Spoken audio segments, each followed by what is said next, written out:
बाबा साहब के संपत्ति के बारे में आपको बताता हूं, प्रॉपर्टी के बारे में, कितनी प्रॉपर्टी मुझे मिली। बाबा साहब का जब महापरिनिर्वाण हुआ 1956 को, बाबा साहब अंबेडकर जी का महापरिनिर्वाण हुआ 6 दिसंबर को, तब तक बाबा साहब 4 डिपार्टमेंट के मंत्री रह चुके थे। मंत्री, मिनिस्टर, एमएलए नहीं, एमपी नहीं, मिनिस्टर रहते। आज आपका कॉर्पोरेटर 5 साल के लिए अगर लोकल बॉडी में चुनकर आता है तो अपनी 7 पीढ़ियों को पाल सके इतना पैसा 5 साल में कमा लेता है।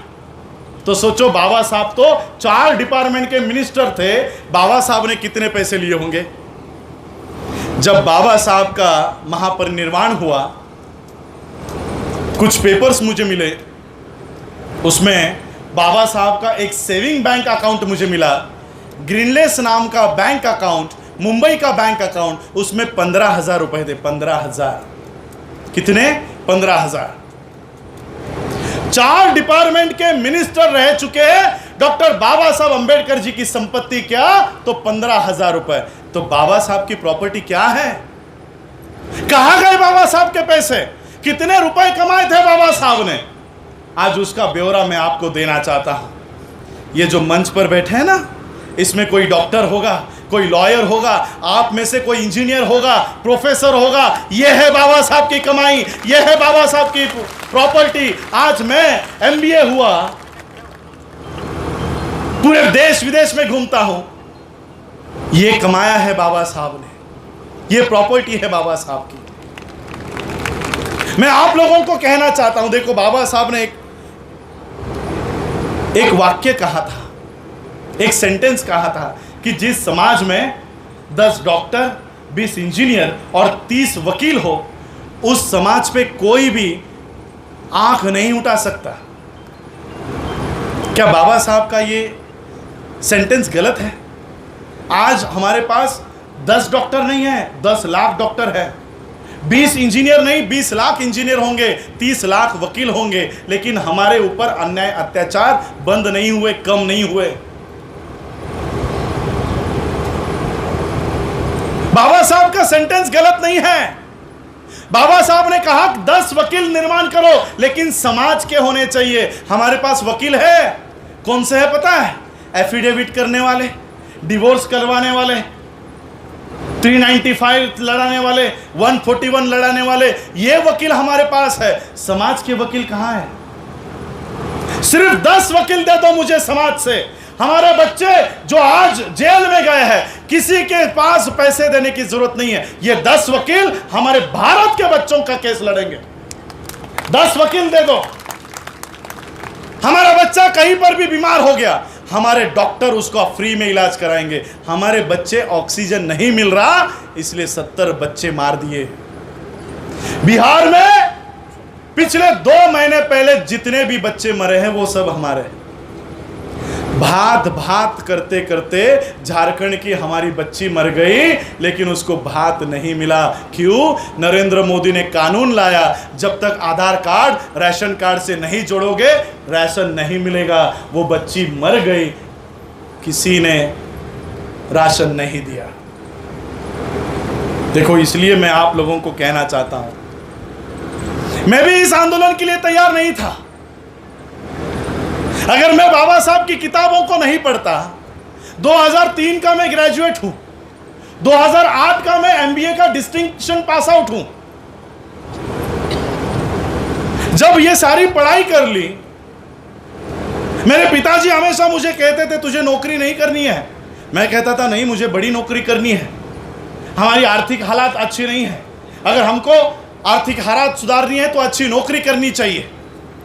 मेरे पिताजी ने कहा बड़ा भाई नौकरी कर लेगा, तू मूवमेंट संभालने का काम कर। मेरे पिताजी ने मेरा जो नाम रखा, ये बाबा साहब के सबसे चहीते बच्चे पे रखा कि मेरा बच्चा मैं बाबा साहब के मूवमेंट को दे रहा हूं। ये मेरे जन्म के साथ ही डिसाइड कर दिया कि मेरा बच्चा मैं इस मूवमेंट को दे रहा हूं। मैं पिताजी से झगड़ा करता था, ये क्या नाम रख दिया आपने मेरा, इतना पुराना 1926 का नाम मुझे अभी दे दिया, राज रतन। कोई राज कहता है, कोई रतन कहता है, कोई कुछ कहता है। और जब मैं ये पढ़ाई कर रहा था, बाबा साहब के लिखी हुई किताबों का जब मैं अध्ययन करना शुरू किया, तब मुझे इस राजरत्न के बारे में पता चला। कौन है पता है राजरत्न? जुलाई 1926 में बाबा साहब का ये 5वां बच्चा, सबसे छोटा बच्चा, जब ये 2.5 साल का हुआ तब इसको डबल निमोनिया हुआ। डबल निमोनिया, जिस व्यक्ति के बच्चे को डबल नहीं सिंगल निमोनिया हो तो क्या वो बच्चा घर में होगा या अस्पताल में होगा? लेकिन बाबा साहब का बच्चा घर में था। क्यों? क्योंकि बाबा साहब के पास उस बच्चे के इलाज के लिए पैसे नहीं थे। बाबा साहब हाईकोर्ट में एक केस के लिए गए। माता रमाई ने देखा कि राजरत्न का बुखार बढ़ते जा रहा है, इसका बदन तपते जा रहा है। माता रमाई ने बाबा साहब के एक कार्यकर्ता को कहा कि बाबा साहब जहां कहीं पर भी हो उनको घर लेकर आओ, उनको घर लेकर आओ। ये कार्यकर्ता हाईकोर्ट में पहुंचा, बाबा साहब को संदेशा दिया और बाबा साहब से कहा कि आपका बच्चा बहुत बीमार है, जल्दी चलिए। बाबा साहब ने तांगा किया और जिस चाली में बाबा साहब रहा करते थे, 10 बाय 10 की रूम थी। आज तो आपके बाथरूम भी 10 बाय 10 से बड़े हैं। 10 बाय 10 के रूम में बाबा साहब रहा करते थे। उस राजरत्न को बाबा साहब ने अपने गोद में लिया और गोद में ही बाबा साहब के उस राजरत्न ने दम तोड़ दिया। दम तोड़ दिया। उस समय बाबा साहब इतना फूट फूट कर रोए, दीवार पर सर पटक पटक कर बाबा साहब रोए। सभी लोग इकट्ठा हुए, लोग, उनको पता नहीं चल रहा था कि बाबा साहब को शांत कैसे करें। अथक प्रयास के बाद बाबा साहब को शांत किया। शांत करने के बाद बाबा साहब के एक दोस्त ने कहा कि बाबा साहब, अभी राजरत्न के शरीर पर अंत्यविधि करनी है, उसके लिए कफन लाना है, नए कपड़े लाने हैं, वो पैसे दीजिए। पिता के पैसे से लाना होता है, वो पैसे दीजिए। बाबा साहब ने अपनी जेब टटोली, एक भी रुपया नहीं था। वो फूट फूट कर रोने लगे। बगल में माता रमाई खड़ी थी। माता रमाई को पता चला इस रोने की वजह कुछ और है। माता रमाई को पता चला कि बाबा साहब अंबेडकर जी के जेब में नए कपड़े छोड़ो, कफन लाने तक के पैसे बाबा साहब के पास नहीं है। माता रमाई ने बदन पर की साड़ी फाड़ी और उस राजरत्न के शरीर पर डाली।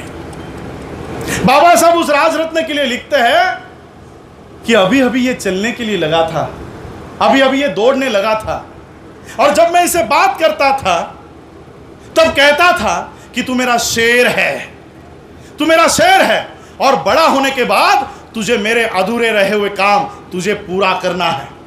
ये बातें बाबा साहब राजरत्न से करते थे। जब ये मैं पढ़ रहा था, मैंने वो किताब बंद की और मैंने ये सोचने लग गया, ये राजरत्नों को तो जीवन मिला नहीं, और इसी राजरत्न के याद पर मेरे पिता ने मेरा नाम राजरत्न रखा है। इस राजरत्न को जीवन नहीं मिला हो, लेकिन इस राजरत्न का जो काम बाबा साहब चाहते थे वो काम मैं अपने जीवन में पूरा करूंगा, ये निर्धार किया और बाबा साहब को इस मूवमेंट में उतरा। उस समय MBA करने के बाद 8 लाख रुपए की सालाना इनकम वाली नौकरी मुझे ऑफर हुई। मैंने कहा अगर ये नौकरी मैं करता हूं, ये नौकरी अगर मैं एक्सेप्ट करता हूं तो मुझे समाज में जाने का वक्त नहीं मिलेगा और शायद मुझे इस देश में रहने का मौका भी नहीं मिलेगा। मैंने तभी सोचा,